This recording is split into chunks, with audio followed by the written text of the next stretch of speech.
कहानी के शुरू होते ही हम टियाना नामी एक औरत को देखते हैं जिसके बेटे की हालत बहुत खराब है क्योंकि वो वक्त से पहले पैदा हो गई। इस वक्त वो इंक्यूबेटर में थी, उसे सांस भी बहुत मुश्किल से आ रहा था। इसीलिए टियाना अपने बेटे को देखकर तड़प रही थी। वो यही सोच रही थी कि न जाने उसकी बेटी इस हालत में कब तक जिंदा रहेगी। खैर सीन अब कट होता है और 17 साल बाद हमें उसी बच्चे को दिखाया जाता है। इस बच्चे का नाम क्लोई है। वो बड़ी हो चुकी है और वक्त से पहले पैदा होने की वजह से उसकी बॉडी के कई हिस्से काम नहीं करते। साथ ही साथ वो अस्थमा और हार्ट पेशेंट भी है। अपनी जिंदगी को नॉर्मल रखने के लिए क्लोई को बहुत सारी मेडिसिन लेनी पड़ती है। इन सारी कॉम्प्लिकेशंस के बावजूद भी क्लोई काफी ज़हीन है। वो एक बड़ी यूनिवर्सिटी में एडमिशन लेना चाहती थी, पर यूनिवर्सिटी उसकी भेजी हुई एप्लीकेशन का कोई जवाब नहीं देती। ऐसे में उसे लगा कि उसे यूनिवर्सिटी से रिजेक्ट कर दिया गया होगा। फिर हम देखते हैं कि टियाना यानी उसकी मॉम अभी ग्रोसरी की शॉपिंग करके घर वापस आई थी। घर आते ही वो फोन कॉल में बिजी हो जाती है और क्लोई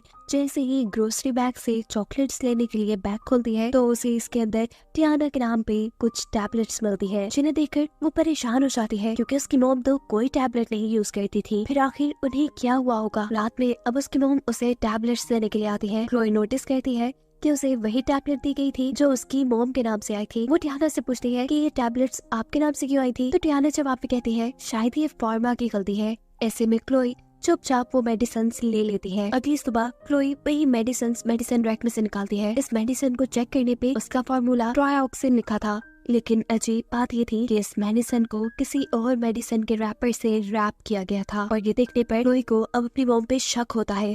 वो सारी मिस्ट्री का पता चलाने के लिए अब जल्दी से कंप्यूटर पे ट्रायोक्सिन सर्च करती है, यानी उस मेडिसिन के रैपर पे लिखा हुआ फॉर्मूला सर्च करती है। लेकिन आज उसके मॉम के कंप्यूटर का इंटरनेट नहीं चल रहा था। हम देखते हैं कि इंटरनेट असल में टियाना ने ही ऑफ किया था, जो दूर खड़ी उसे अभी भी देख रही थी। इस वक्त तो वो चुपचाप अपने कमरे में आ जाती है। अगली सुबह जब वो देखती है कि उसकी मॉम गार्डन में बिजी है तो वो जल्दी से उनके रूम में जाकर उनके मोबाइल फोन से ऐसे ही कोई नंबर मिलाती है। जो दूसरा आदमी फोन उठाता है वो उससे कहती है प्लीज मेरी मदद करे, मुझे एक मेडिसिन का फॉर्मूला सर्च करके बता दे, ये मेरे लिए बहुत जरूरी है। फोन की दूसरी तरफ वो आदमी क्लोई का काम कर देता है। वो उसे बताता है कि ट्रायोक्सिन नामी फॉर्मूले की टैबलेट अक्सर हार्ट पेशेंट्स को दी जाती है। ये रेड कलर की टैबलेट होती है, लेकिन इस वक्त क्लोई के हाथ में जो टैबलेट थी वो ग्रीन कलर की थी। इस वक्त उसे शक होता है कि उसकी मॉम कुछ तो गड़बड़ कर रही है उसके साथ। उसे अब किसी भी तरह इस मेडिसिन का असली फॉर्मूला पता चलाना था ताकि वो इसके साइड इफेक्ट्स को जान सके। इसीलिए वो कुछ सोचते हुए डिनर के टाइम टियाना से कहती है कि काफी टाइम हो गया है, हम कहीं गए नहीं, या हम मूवी देखने के लिए थिएटर जा सकते हैं। टियाना उसे थिएटर ले भी जाते हैं। जब सब मूवी में मगन थे तब क्लोई टियाना से पूछकर वॉशरूम के लिए निकलती है, लेकिन असल में वॉशरूम नहीं जाती बल्कि पास की एक फार्मा कंपनी में चली जाती है। वो एक मेडिसिन फार्मासिस्ट को देते हुए कहती है कि मुझे इसके बारे में पता चलाना है कि आखिर ये किस चीज की टैबलेट है और इसके साइड इफेक्ट क्या है। फार्मा उसे इस मेडिसिन की इन्फॉर्मेशन देने से मना कर देती है क्योंकि ये मेडिसिन उसकी मॉम के नाम पर ली गई थी। यहाँ क्लोई फार्मा से कहती है असल में मैं और मेरी मॉम गेम खेल रही है, उन्होंने मुझे ये टास्क दिया है कि मैं इस मेडिसिन का फॉर्मूला ढूंढ के लाऊं। प्लीज अगर आप मेरी मदद कर देंगी तो मैं जीत जाऊंगी। ये सुनते हुए फार्मा उसे सर्च करके बताती है। ये सुनते हुए फार्मा उसे मेडिसिन देखकर बताती है कि ये मेडिसिन डॉग्स के लिए इस्तेमाल होती है और अगर कोई इंसान इन मेडिसिन को ले ले तो वो पैरालाइज हो सकता है। ये सुनने के बाद क्लोई बहुत ज्यादा डर चुकी थी क्योंकि उसके घर कोई डॉग नहीं था और बचपन से ही उसे उसकी मॉम ये टैबलेट्स देती आ रही थी। उसे ढूंढते परेशानी और डर में उसे अस्थमा अटैक भी आ चुका था। वो सांस मुश्किल से ले रही थी और इसी टाइम पर टियाना यानी उसकी मॉम भी उसे ढूंढते हुए यहाँ आ चुकी थी। वो उसे एक इंजेक्शन लगाते हुए बेहोश कर देती है और फिर अपने घर ले आती है। जब वो होश में आई तो उसने देखा वो अपने कमरे में लॉक थी, जबकि बाहर टियाना अपने कंप्यूटर पर सर्च कर रही थी कि किसी भी इंसान को पैरालाइज कैसे किया जा सकता है। यहाँ क्लोई भी अपने कमरे से बाहर निकलना चाहती थी। तभी उसके जहन में एक आइडिया आता है कि वो अपने कमरे की विंडो से दूसरे कमरे में जाकर अपने कमरे का दरवाजा खोल सकती है। वो हॉट आयरन रॉड लेकर अपने मुंह के अंदर ठंडा पानी भरती है और अपनी खिड़की से बाहर की तरफ जंप कर देती है। मुश्किल से रेंगते हुए वो अपने मोम के रूम तक पहुंची थी तो जिसकी विंडो को सबसे पहले वो आयरन रॉड से गर्म करने के बाद उसके ऊपर ठंडा पानी फेंकती है। ऐसे विंडो के टूटने पे वो इस कमरे में आ चुकी थी। वो इस कमरे से जल्दी से बाहर जाती है और अपने रूम का दरवाजा खोलती है। उसको दोबारा से सांस लेने में मुश्किल हो गई थी। वो यही रूम में रखा हुआ अपना इनहेलर यूज करती है और जल्दी से स्टेयर्स से नीचे आने की कोशिश में लग जाती है, पर देखती है कि अब उसकी लिफ्ट काम नहीं कर रही। लेकिन उसे किसी भी हालत में नीचे जाना था। वो अब अपनी व्हीलचेयर को पहले नीचे फेंकती है और फिर खुद भी सीढ़ियों से गिर जाती है। उसे इस वक्त काफी चोट भी आई थी, लेकिन वो अपने आप को संभालते हुए दोबारा व्हीलचेयर पे बैठकर घर से बाहर निकल जाती है। घर से निकलने में तो वो कामयाब हो गई, लेकिन वो मदद किससे मांगे? उसके घर के आसपास किसी का भी घर नहीं था। वो रोड पे निकल जाती है और तभी उसे एक गाड़ी की आवाज आती है। क्लोई को लगा कि ये टियाना की गाड़ी है, इसीलिए वो जंगलों में छुप गई, पर असल में ये तो एक ट्रक था। वो इस ट्रक के सामने जाकर खड़ी हो जाती है, जिसे देखकर ट्रक वाला अपना ट्रक रोक देता है। क्लोई यहाँ से मदद मांगती है। वो उसे सारी कहानी सुना देती है कि कैसे उसकी मॉम बचपन से उसे डॉग्स की मेडिसिन देकर पैरालाइज रख रही है, उसकी जान खतरे में है।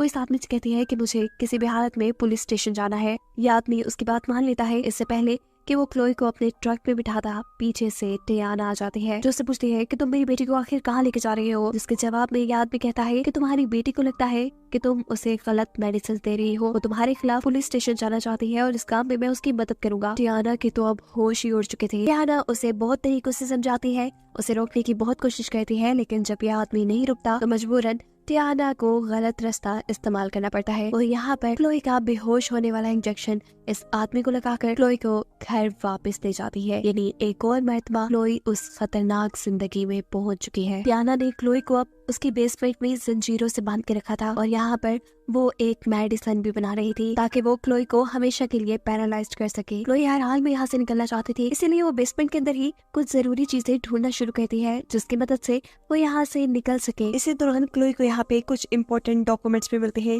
जिसमें उसका यूनिवर्सिटी से आया हुआ ऑफर लेटर भी था, जिसे उसकी मॉम ने यहाँ छुपा लिया था। ये देखकर क्लोई काफी दुखी होती है, क्योंकि ये उसकी जिंदगी का सबसे बड़ा ख्वाब था जो उसकी मॉम ने तोड़ दिया। थोड़ा और ढूंढने पर क्लोई को यहाँ हॉस्पिटल के डॉक्यूमेंट्स भी मिलते हैं, जो उसी के नाम पे थे। उसे डॉक्यूमेंट्स देखने पे पता चलता है कि क्लोई नामी प्रीमैच्योर बच्ची जो आज से 17 साल पहले पैदा हुई थी, वो पैदा होते ही चंद घंटों बाद मारे जा चुकी थी। यहाँ उसका डेथ सर्टिफिकेट भी था। अगर वो बच्ची मारी जा चुकी थी तो क्लोई कौन थी? क्लोई को इन्हीं डॉक्यूमेंट्स में एक न्यूज़पेपर की कटिंग भी मिलती है, जिसमें एक कपल की फोटो थी। वो लोग रो रहे थे क्योंकि जिस दिन जिस हॉस्पिटल के अंदर क्लोई पैदा हुई, उसी दिन उसी हॉस्पिटल के अंदर उनकी भी बेटी पैदा हुई थी, जिसको हॉस्पिटल से ही किसी ने किडनैप कर लिया था। ये खबर देखने के बाद क्लोई जान चाहती है कि टियाना उसकी असली मॉम नहीं, बल्कि उसके असली मॉम डैड ये लोग हैं। वो अब यहाँ से निकलना चाहती है, लेकिन कैसे निकले, सारे रास्ते बंद हैं। इसी दौरान यहाँ पर टियाना भी आ जाती है। क्लोई उसे देखकर घबरा जाती है।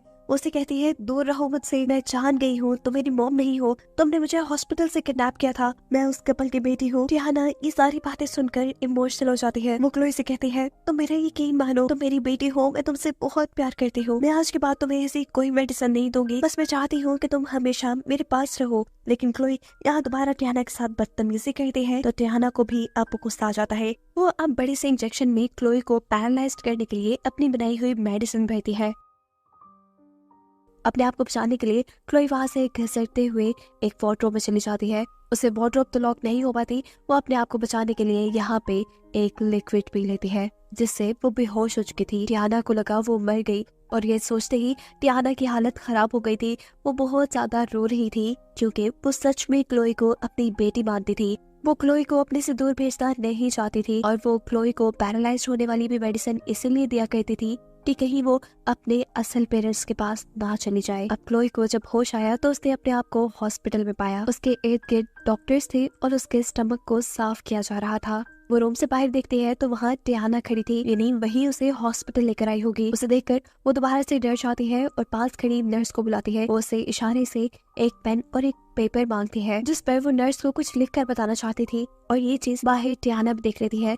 टियाना जानती थी कि क्लोई नर्स को उसी के बारे में बताएगी, इसीलिए वो वक्त रहते ही हॉस्पिटल का इमरजेंसी अलार्म बजा देती है। हॉस्पिटल में अफरा तफरी मच जाती है और इसी का फायदा उठाते हुए वो यहाँ से क्लोई को लेकर भाग जाते हैं। अब जैसे ही नर्स रूम में आई तो उसने देखा कि क्लोई वहाँ थी ही नहीं, क्योंकि क्लोई ने उसे पेन और पेपर भी मांगा था कुछ बताने के लिए। तो नर्स का सीधा शक अब उसकी मॉम पे जा रहा था। वो जल्दी से हॉस्पिटल की सिक्योरिटी को इन्फॉर्म कर देती है। यहाँ भी टियाना उसे स्टेयर्स तक लेके आई ही थी कि सामने से सिक्योरिटी टियाना को पकड़ लेती है। सिक्योरिटी को देखकर टियाना भी अपनी गन निकाल लेती है और सिक्योरिटी की तरफ तान के कहती है कि मैं सिर्फ अपनी बेटी को अपने घर ले जाना चाहती हूँ, हट जाओ मेरे रास्ते से। टियाना जब गन नीचे नहीं करती तो मजबूरन सिक्योरिटी को उसके ऊपर अपनी गन से हमला करना पड़ता है और ऐसे उसका एक शोल्डर जख्मी हो जाता है। क्लोई को यहाँ डॉक्टर्स रेस्क्यू कर लेते हैं और बताया जाता है कि सारे वाकये को 7 साल गुजर चुके हैं। क्लोई अब अपनी मॉम टियाना से मिलने के लिए जेल में आई है, जिससे कई सालों तक क्लोई को पैरालाइज रखने के लिए अरेस्ट किया गया था। हम देखते हैं कि क्लोई आज तक व्हील चेयर पे ही है, लेकिन उसके बावजूद वो कुछ कदम चल पाती है। वो अपनी कदमों पे चलकर टियाना के पास आती है और उससे कहती है कि कुछ ही अरसे में मैं चल पाऊंगी। आपकी दी हुई मेडिसिन छोड़ने के बाद पता चलता है कि क्लोई कुछ अरसे बाद टियाना से मिलने आती रहती थी। इस वक्त वो टियाना को बताती है कि मैंने अपनी पढ़ाई कंप्लीट करके एक अच्छी जॉब भी ले ली है, मेरी शादी भी हो गई है और मैंने अपने असली पेरेंट्स को भी ढूंढ लिया है। टियाना बस खामोशी से उसकी बात सुनती जा रही थी। इसके बाद हम देखते हैं कि क्लोई अपने मुंह के अंदर से कुछ रैप की हुई टैबलेट्स निकालती है, वही टैबलेट्स जो जिंदगी भर टियाना उसे पैरालाइज रखने के लिए देती रही। और अब ये मेडिसिन क्लोई उसके मुंह में डाल रही थी। साफ जाहिर था कि वो टियाना से अपना बदला ले रही है और वो नहीं चाहती कि कभी भी टियाना इस जेल से बाहर आए, जिसे अब दिखाते हुए ये कहानी यहाँ खत्म हो जाती है।